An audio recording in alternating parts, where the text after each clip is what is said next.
an excited child, he found a chest. This chest would require an expert to unlock. Fortunately, that is exactly what Pix and Pooks was. Sort of. Chest yielded to him, and he got his goodies. A blessed hunting bow, an emerald, some gold, a soul gem, and, well, that was about all he could be bothered to carry. It was becoming late, but Meridia's light guided him to the next part of the Kilcreath ruins. And he crept once more. Perhaps creeping was futile now that his combat style involved many, many explosions. But Pix and Pooks, he had his routine, and nothing would shake him from it. Not even logic. More shades before him. He attacked and readied Priscilla.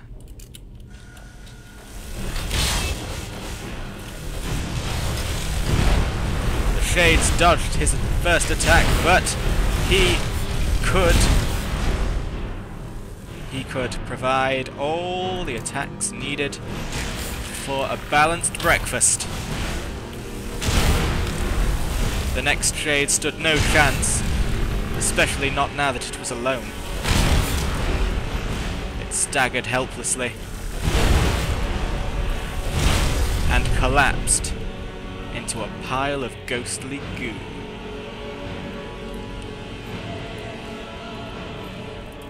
Pix and Pooks still had the impression that something, somewhere, was watching him.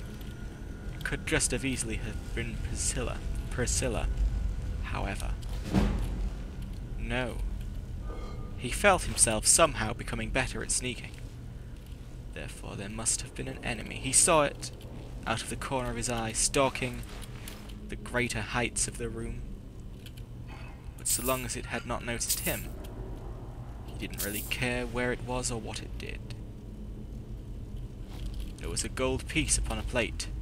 He would not leave until it was his. And a gold emerald ring. Perhaps the most valuable piece of loot he'd gotten all evening. Of course, there would be greater loot yet. Dawnbreaker, the holy sword of Meridia. Not his cup of tea as an actual weapon to use, but it would look fine mounted in his home.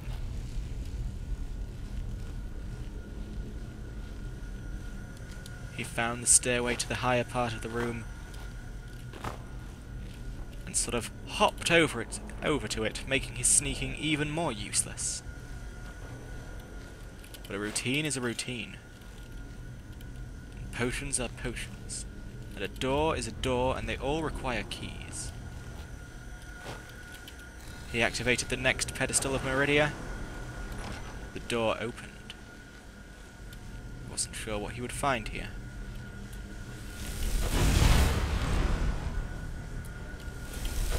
Another corrupted shade. He toyed with it because in the grand scheme of things, the dragonborn was a right bastard.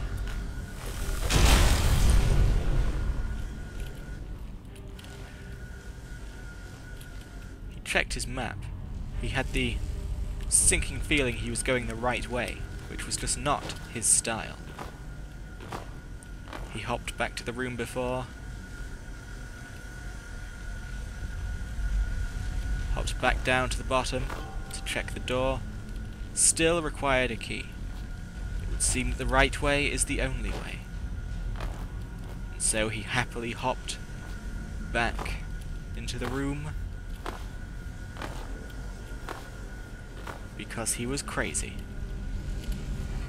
He checked the urns for gold. He could not leave this place without as much gold as was cogitally possible. Cogitally possible. All the gold was pilfered, and he made his way to the next area. Another corpse. Another door. A trap that thankfully only slightly grazed him. The gods were smiling upon him that day, or perhaps just Meridia alone. Her favour was more than enough.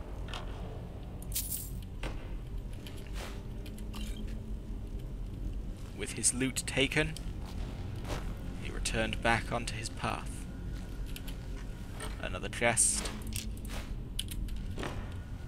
And then a tripwire. He had seen it because he was clever. He leapt over it and pulled the lever. He had absolutely no idea what that might have done, but he did it anyway. For he was the Dovahkiin, and Dovahkiins do things. They do them without care, they do them without worry. Because they're amazing. The shade that he had seen earlier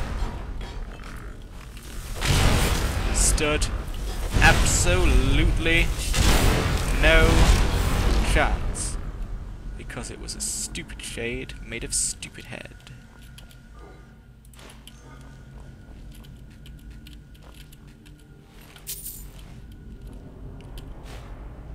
He found a book, The Battle of Red Mountain. It looked intriguing, so he took it.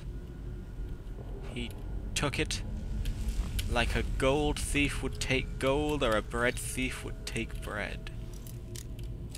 Yeah. Don't tell me my metaphors aren't amazing. With all that nonsense out of the way, he activated Meridia's next pedestal.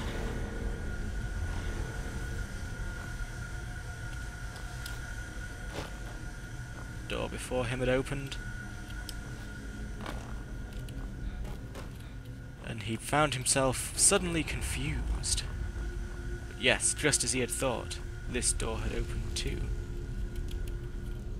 But what was that? The right way? No. Just an extra way. He saw the wraith and attacked.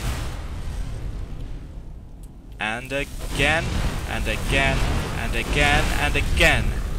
Never ceasing until he felt his life going in slow motion with a cinematic angle. Another shade happened upon him. But he was ready to blast it into oblivion. So he did. Hang on a second. We are back, and I would like to apologize for that interruption. If you have any complaints, please murder someone and send their tongue to me in the mail, and I will address your complaints with some degree of seriousness. Anyway, Pix and Pooks continued his journey. He continued it because to not continue would get him nowhere. Such was the way of logic and light. Another urn. Another bit of juicy loot. The corridor which led back was of no interest to him. He had to scour this room for its riches. Were he to not do that, he would be a fool. A fool in love with you. He found a potion of prolonged visibility. It activated some kind of trap, but it missed him entirely. Because, as a Pixen, he had 9 lives. And not one of them had been spent yet because he was fucking awesome. He activated the next part of the pedestal. And the door beneath him opened. He leapt foolishly, striking Meridia's beam through mid-air. He nearly died, but for him, that was part of the thrill.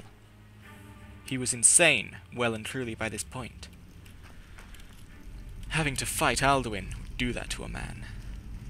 Especially Pix and Pooks. Most men who fight Alduin just end up dead. But not Pix and Pooks. Nope. He just ended up a little bit silly. Another corpse and his riches. Another pedestal and its light. A big door opened. Big doors, of course, are more significant than small doors, because within a big door lies a big thing, and within a big thing lies big loot. And when you get big loot, it's just big fun. He found a fully charged Grand Soul Gem. That was thrilling. And so he crept and crept and crept, and just never quite stopped creeping. And before him he saw the elf, Murderbadur, with his shades. Malkaran was the elf. He knew this would be quite the fight. But he was ready. He readied his biggest, most impressive shout, and prepared to blow the shit out of everything. But Malkaram killed him immediately. Oh god, not again. Who is pissing around with these texts? How am I supposed to tell a story with all this graffiti? Never-ending graffiti. What the dragonborn in fact did was he took his finest bow, laced it with his finest poison, realized he had a slightly better poison, but that nonetheless it was a fine poison, crept as far back as his little toesies would allow him, and he fired!